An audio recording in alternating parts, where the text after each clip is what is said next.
3, 2, 1, go. All right, ladies and gentlemen, I am Andrew Coley, aka LIP, and you are watching or you are listening to Sassy and Savage. And I'd like to introduce my co-host, Miss Tia Henny. Please say something. Say it again a little closer. I knew you were going to ask me to say it again. Okay, there we go. So I can hear you a little louder. Well, today's topic, I think since we've already passed it, and I think it's something that, just passed. Mm-hmm. And I think it was something that, it was a traditional holiday. Some of us are into it and some of us are not. But I think it's something important that we need to speak about. Valentine's Day. The dreaded Valentine's Day. Is it something you're into? Is it something you look forward to? Or is it just a boring-ass bullshit day that literally makes you break your goddamn bank and frustrates the shit out of you?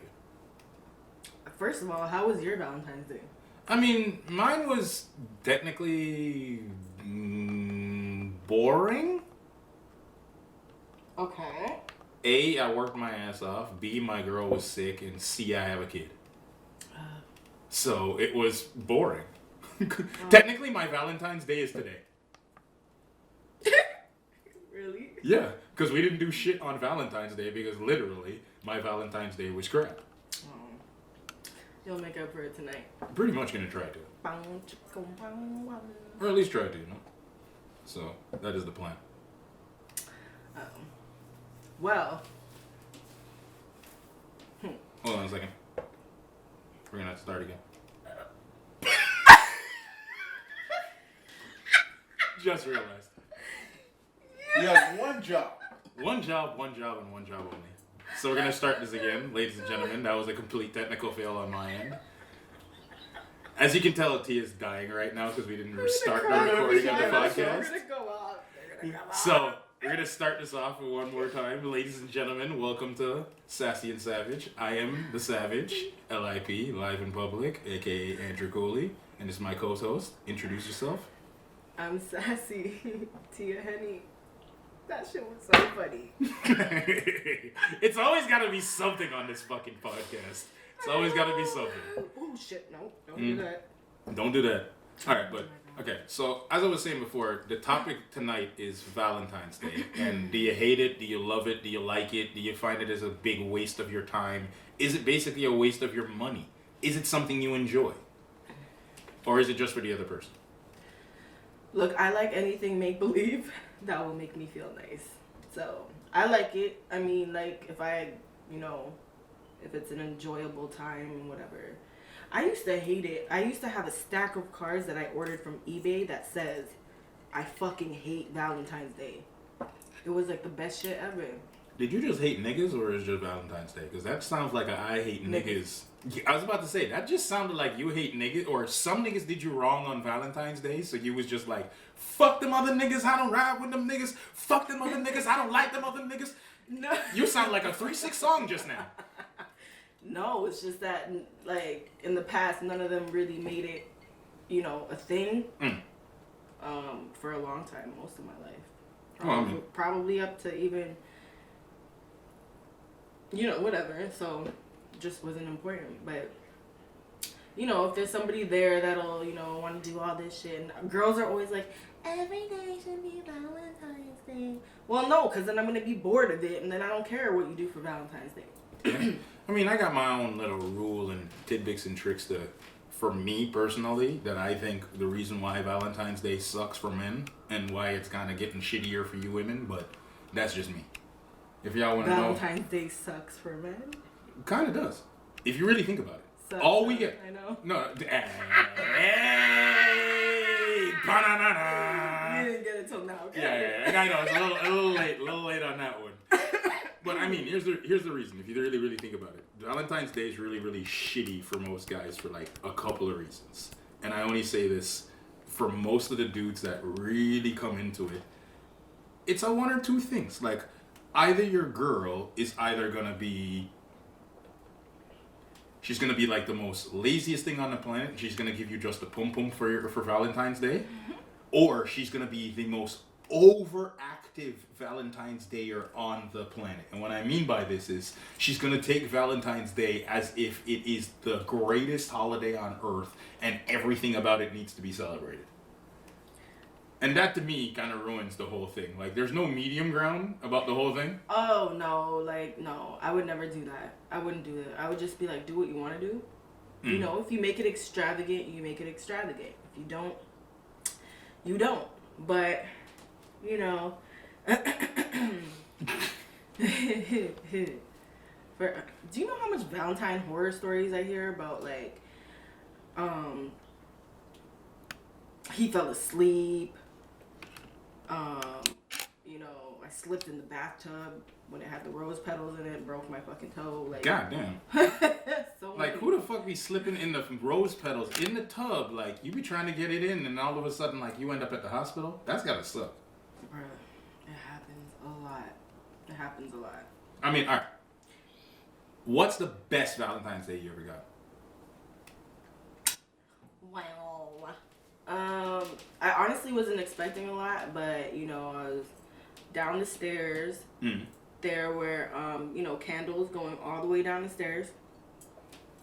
And then Jodeci was playing. Oh, shit. You already know what's popping. If Jodeci playing, somebody getting laid, and it's gonna be the greatest night ever. Right? And then my stupid ass always ruining shit. Just do me, baby. Do me, baby.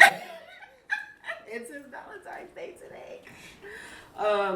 Yeah, so I came down the stairs, but you know my mouth, I had to ruin it somehow. And I was like... Yo, all I'm saying is that song's great, but I'm telling you right now, like, if you hear, like, as bad as everybody hating on Mr. Kales right now, as everybody talking shit about Kales, and I get it, because you have a right to talk about shit. You have a right to talk shit about Mr. Kales, because he is basically a shitty human being. But I'm telling you, and I hate to say it, what sets the mood better than my mind's telling me no, but my body's telling me yes. Tell me right now if your grandmama, your mama, or somebody you knew wasn't born to that damn song. You know what? I felt like I just choked on Pete. That ain't right. Oh, Lord. Oh my gosh. Yeah. No, okay, anyways. So it was Jodeci. And I was like, okay. I'm walking through, you know, the darkness, and I go, what the fuck? You know I hate the dark. Why is the lights off? Just like a god, you trying to set the mood, and here comes this fucking woman with her goddamn cavalier ass attitude to fuck up shit. God damn. And then he's like, God, why you always gotta do that? Like, let me just do something for you. You know what? Just take off your clothes and go to the bathroom. Exactly. That nigga just went straight gangster on you. He said take off my clothes and go to the bathroom. So I was like, what? Like, do you want me to, like, that's a man thing where you take off all your clothes and take a shit. So I'm like, I don't have to do anything. He's like, just go. I was like, okay. What he's basically trying to say is, woman, before you fuck this whole thing up right now, get the fuck out my presence. Oh, yeah. So I went in there, and there's candles all around the bathtub, you know, and I was like, oh, this never happened to me before. Oh my god! Right? And then I was like, I looked in the bathtub, and there's rose petals in there. I was like, oh, nice. So my stupid ass, you know, he went to go get a towel. So I was like, I just went to feel it just to make sure it was real, cause how you gonna play a nigga and make sure the shit is real? Like, what you think this nigga went and got plastic rose petals for your ass? It was a budget. No. I'm saying he was on a budget, and he was. But you said it was a budget love thing. It was, and I appreciated it, even if it was fake. I would. No, but I just respect the gangster. I'm dying over the praise. That's all. So when I felt it, and I was like, oh shit, it's real, and it was like red rose petals. That's exactly how most girls feel when they touch the package. Some of them are fake. No, but you know what it is. Like, they be thinking to themselves, it's big, it's bigger for it is they see from far, and then when they get to that, oh, it's real. Like a grower. I hate those ones. It's like tricky. Yo, but hey, that's kind of the best surprise, ain't it? It is, but then you look at it and you're like, no, I can't mess with this. And then later on you find out that he was a grower, and it's like, shit, I could have done it. Mm-hmm. That's 90%. But that's the thing, though. That's 90% of niggas, though. You got to think about inspiration as a whole. Like, think about it this way. If you see a girl and she just kind of looking nice, but it wasn't like her 100% best day. She was just out, like, you know, hanging out with the homies. She didn't think she was going to attract nothing that day. So she just put on her 60% look, right? A nigga's not going to be on full standing at attention for that. Now, when you're in your bad bitch mode, that's 100%. You know what I say? You know what? When I go out on dates or anything like that, well, not now. Yeah. When I did. I was never looking 100. I was trying to look mediocre so that when you do see me, you're just like, damn. Oh, so you're trying to catch a fly with a little bit of honey and then later on give him the whole hive. Right. You know what I mean? I mean, that is a good strategy. Because 90% of men fall for the whole, you look bomb as hell, and then later on in life, you look less good. So that's actually the opposite strategy. Right. Like, most men fall in love with the most beautiful thing they've seen the very first time. Right. And then every time after that is a downgrade to some level until she tries. It's like beer goggles. Like, and the reason why I say she tries is, like, your wife, your significant other, your girlfriend, before she becomes this, every single opportunity that she's seen you before was trying. And what I mean by this is, a good amount of the relationships, she puts on her best outfit, she goes and shaves the coochie, because even if she ain't getting laid, she's setting up everything to make sure that everything's on prime. Yes. As soon as that shit gets married and locked in, like, all that plucking and all that extra shit stops. Your ass ain't tuning up nothing beforehand. You try less. All right. Okay.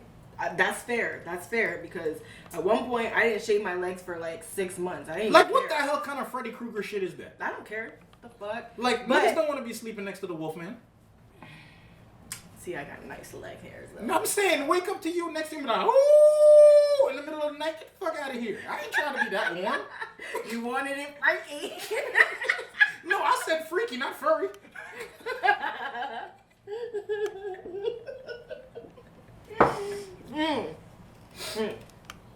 But I feel like, you know what? It's me. I said I feel like if a man if he's on his toes with everything with me, if he's just like, I know, and he just makes me in that mood all the time and whatever. So what, are you giving you a little light? So what are you giving you a little bit of that extra splash on top of it? Is what you're saying? Sorry, what was that? No, a little extra splash, like you're giving you the splash waterfalls effect. Yes. Mm-hmm. And if he keeps up with that, it's like I'm gonna want to keep up with what I do. Okay. You know what I mean? I mean, like, if you're not really doing anything, I don't want to shave my legs. You know what I mean? Sorry, ladies and gentlemen, we had an interrupting in the conversation and the calls. You know, we're shooting a podcast. Don't vibrate, nigga. Oh my gosh. No, anyway, but now she's calling you. She's calling me too. Could you just simply message her and That's tell what I'm her gonna do. stop? That's what I'm gonna do. No. Anyway, so I'm not gonna keep up the effort to shave my legs if you're not gonna continue being your freaky self. Well, here's my rule and my rule and thumb for these situations. Mm-hmm. I realized that actually it was said to me by a good older friend of mine that actually the reason why I know this shit more gospel and truth than anything else. Mm-hmm. He says, if your wife doesn't put in twice as much work as you sexually, your relationship is doomed to fail. And no, go with me on this. And he said to me, here's why. He says, women are the spark and the imagination in a relationship, and men are the engine to drive it. And what he means by this is, your girl's the one who gets bored first 90% of the time. True. So... Sorry, I said it like it was family food. Like you were my answering? answer was just like, true. Yeah. But I see what you're saying. But if you gear the relationship sexually, and what I mean by this is if you set it up where you're the one testing the limits, you're the one setting the practice. Like if you wake up in the morning and be like, baby, we trying some freaky shit today. Mm-hmm. Like a nigga's just gonna go with it. Like we don't have the gear and the offset. We would love to try some shit 90% of the time, but 90% of the time we worried about how far you're willing to go. So here's the thing. If the open gear of the sexual part of the relationship is geared to the woman, And the man just has to drive that. And what I mean by this is once he finds out what you like, push towards that, or make sure that that piece is satisfied, then you're going to continue getting freakier and freakier and freakier as we get older. I don't move like that. I'm sorry. No. I'm not going to keep putting in the work and being like, because this is what I like. This is what I'm going to do. I'm going to push it. No, I'm not going to fucking push it. Because I'm going to do it to a certain extent. And if you're not responding back to me, I don't want to do it no more. I don't want to, you know what I mean? I'm just going to lay there like this, like a starfish, and I'm just going to let you do what you do. Yeah, but we were already getting that from beforehand. What I mean to say is, let me finish. Most guys, what I mean by this, if you just enter sex, and there's a bunch of dudes in this room, you can watch their faces and they'll tell you the honest truth. When your girl is interesting and she's into some shit, the sex is fun. The whole identity of sex is no longer a threat. And but if your girl get interested. But that's what I'm saying. If your girl is boring and a stale fish, guess what? That's not gonna last. And if dude is boring and he's a fucking 2-minute man. No, we're not talking about those dudes. You wouldn't be married to. You wouldn't be in a relationship with one of those dudes. Oh no. Oh, you made that mistake? Oh, let's get to that. No, I'm not saying that. I'm saying sometimes you got the stamina in the beginning of the relationship, right? Mm-hmm. Everything's going. You're going like you're good, and then once years go by and whatever, it's like I know it seems opposite, but it's like you're shooting off fast. Like it actually happens, but some guys are just like, well, because. There's always something. Like, just try. You know what I mean? If both people are not going to try and do better if the other one's not trying. So try together. Don't let one person try and then you don't. But that's what I'm gearing at. Is what I've noticed is like in the older guy said. Like I'll go back to what the older guy was trying to say to me. The reason why the key to his relationship is, and I've witnessed this. This was the coolest shit ever. I posted about it. Like his wife showed up at work one day in nothing but a goddamn coat. Like, just showed up to work, she brought that nigga lunch. Like, it was the most hilarious shit ever, because this nigga came back with the biggest smile on his face. Like, he couldn't hide the fact that he just got some pussy. But, we could tell. We can tell that was the happiest guy in the plant. Everybody else was mad as fuck. Everybody else in the whole plant not doing shit all day. But what did he spend his lunch down doing? You see what I'm saying? Like, his wife thought to herself, yo, I got a half hour. What's he doing today? And she probably had a point to prove. No, but it didn't matter. It didn't matter what the whole situation is. What I'm trying to say to you is that dude's been married for 46 years, and that's been the driving force of his relationship.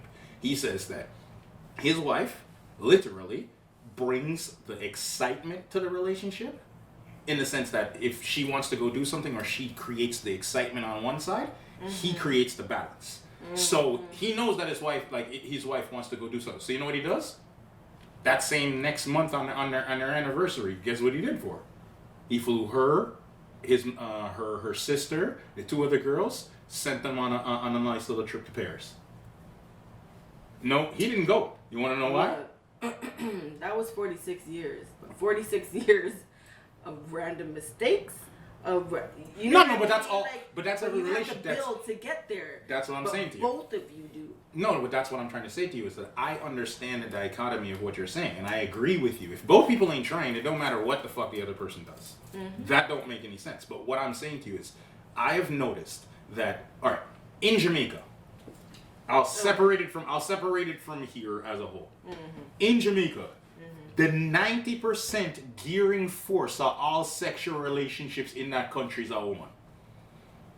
If you don't please your woman go left and go fuck somebody else. If you don't deal with her right, she gonna talk about you. If you don't handle your shit right, she's gonna move on. I don't agree.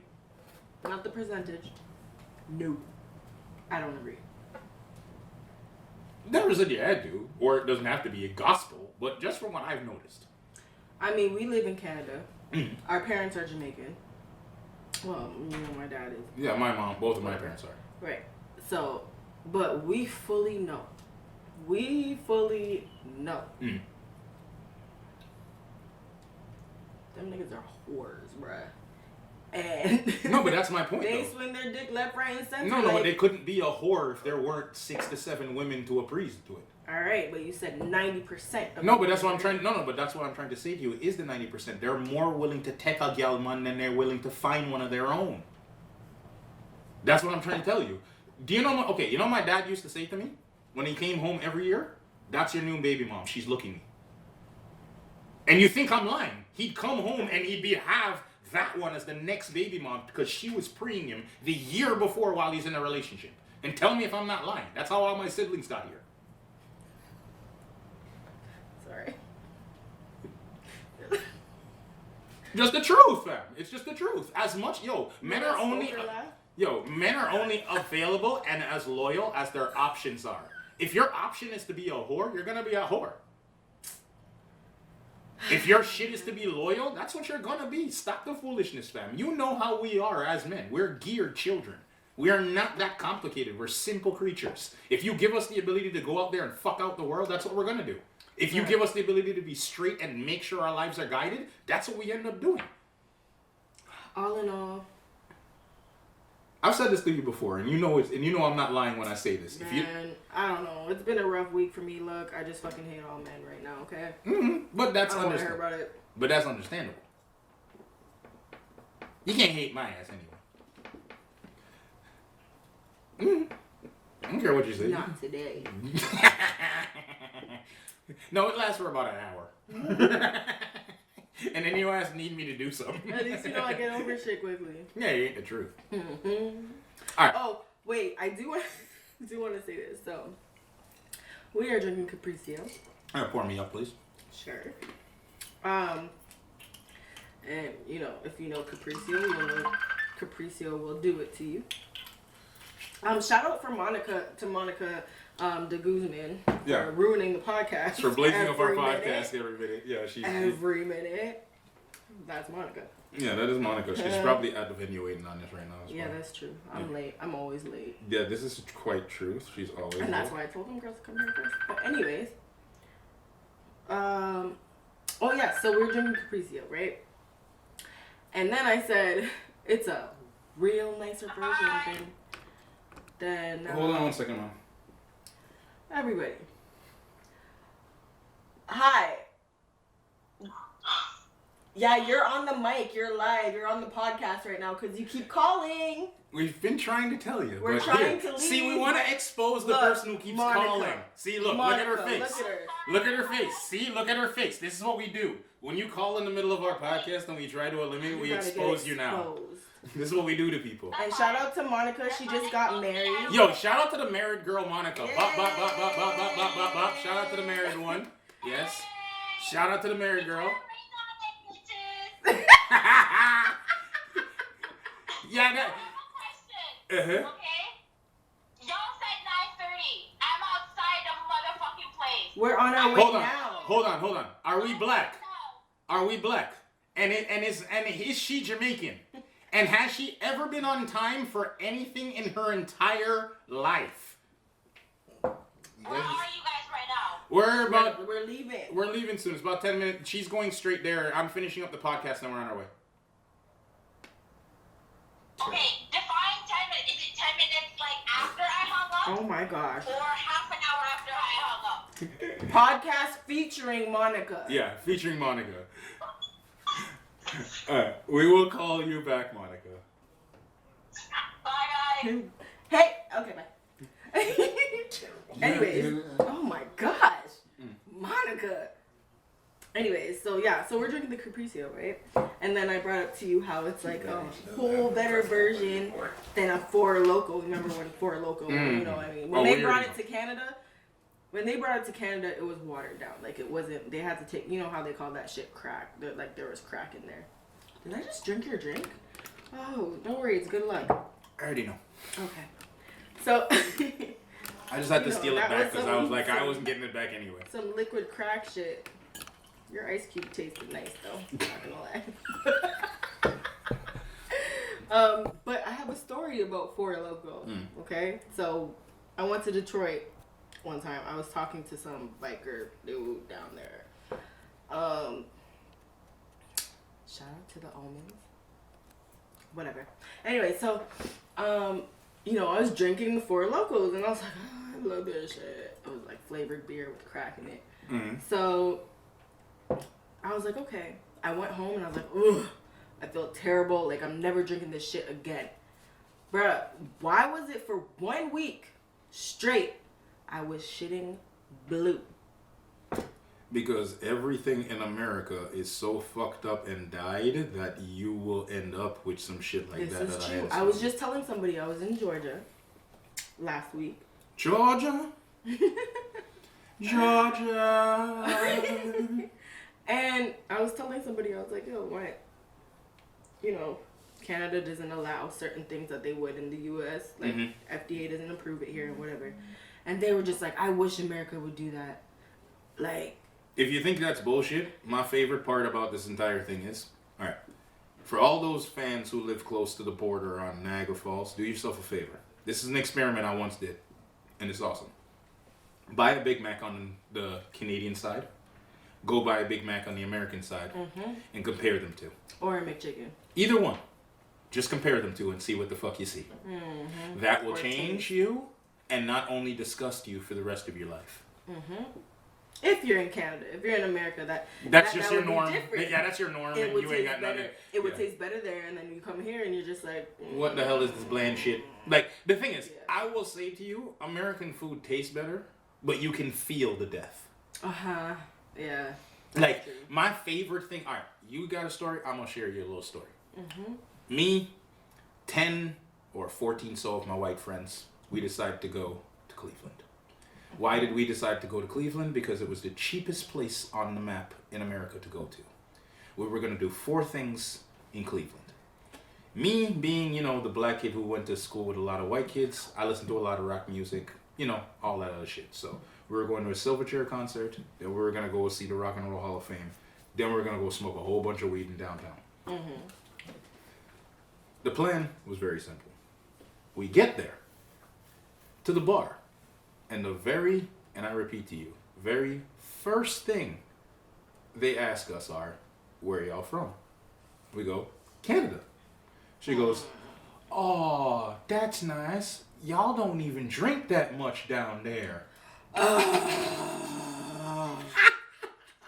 Oh my God! Listen, Hold the up. shit that they say Oh, about no, but that was the best part, because, like, I told you, I brought 14 white people. And for all y'all who don't understand what it's like to go out with white people in the middle of the night, I'm not making this racial, this is just what it is. They live by a creed. And that creed is whatever they said before they left the house. So if they said they're going to get shit-faced, they absolutely meant they were going to get shit-faced that motherfucking night. So we get to the bar. And just to make a long story very short, about $120 later, the bartender had to tell us, I need to serve other people. Because the mistake they made was, it's $3 shots. Ooh. You told a bunch of drunk-ass Canadians who don't have livers that it's $3 shots. Oh. And they don't drink like we do. They don't understand. They think they do. They think they do, but they don't understand that we go to a bar, right? And we don't have 24 hours to get drunk. We only got 18. So to a Canadian, you need to get as fucked up as possible before 3. So as Canadians, we drink to a maximum rate until 3. Then we leave Right. the bar. Right. Them motherfuckers is open until like 6 a.m. in the morning, and people Yeah, will some just of them- drink one drink the whole time, just sitting there nursing And then- nursing their one drink the whole time. And then some of them have like St. Louis. Some of them have drive-through liquor things Bruh. that are open until 6 a.m. What I don't understand is, for an entire country of alcoholics, why can't none of them drink? Like, we go to the bar, and I repeat to you, the girls there. All right, I came there with 4 of my boys, and about 6 or 7 girls that we went up there with. So we're in the bar now, and it gets a little fucked up, and we're a little hammered. Like I said, about 6 or 7 bottles in now. The guys are on a stripper pole. Oh. Yes, I forgot to tell you, it's a 3-story club, and on the top of the club there's a stripper pole. The girls had convinced us to start stripping because they were gonna pay us. We needed more money. Up on the pole? Oh, I needed more money to drink. What the fuck you mean? Oh God, my back. I needed more money to drink, so we were all up there. Me, my boy Tom, all of us. We were fucking just getting hammered. Yo, we were all getting fucking hammered as shit. My boy, my Polish squadron, all of them. They were just getting fucking hammered, dancing their ass off. So, basically, make a long story even more short. By the time we leave this club, and we got 2 cabs to pick us up. By the end of the night, on their way in, I got 2 Canadian guys puking out the window. The cab driver is trying to hold the minivan door open so 2 of us can puke out the other side of the car. We get back to the hotel, and remember that we had over $500 worth of liquor still in the Fuck goddamn that room. shit. That's how fucking retarded Canadians do it when we go somewhere else. We stopped at the border and bought $500 worth of liquor and then went drinking. Why? Well, you know what? We can't even say Americans can't drink. No, I never said they can't. They can drink a lot. It's just piss water. Tell me their beer is straight. Tell me they drink a Jack and Coke, bro. They drink a Jack and they gave me a Jack and Coke in the bar in America a couple of times, and literally I had to ask the motherfucker like, "What is this?" Yeah. I agree with that. Excuse me. Whew. Oh. That shit got you feeling it, eh? Yeah. I'm feeling it from the glass on the left. I can't. We are also very late for our group party. But it's all good. We got 1 minute left on the podcast. Oh, we do? Okay. Well, shout out to Big S on Facebook. We love you, group, and we're very sorry that we're so late. I'm not, because I'm always on time, and for the one time I'm actually gonna be late. It drives me fucking crazy. I'm actually the most punctual person on the planet when it comes to these things, so for me, it gets annoying as shit to show up all the time early. So for once, I'm late. And you still gotta go pick up people. Yep, that's why I don't give a shit. For once, I'm gonna be way late, and I don't give a fuck. You know what's even funnier? I don't know how I'm gonna get there because I'm not driving. I'll drop you off before I leave. Don't worry. One of us will drop you off. Because then you're gonna be later. Hold on. Ro, are you going straight back or are you going in? I can drop Back. Okay. All right. So we got that settled. All right, ladies and gentlemen, thank you for tuning in. I'm the Savage. And she... I'm Sassy. You thought I was gonna say Savage. Thank you for tuning in, and we will see you next time.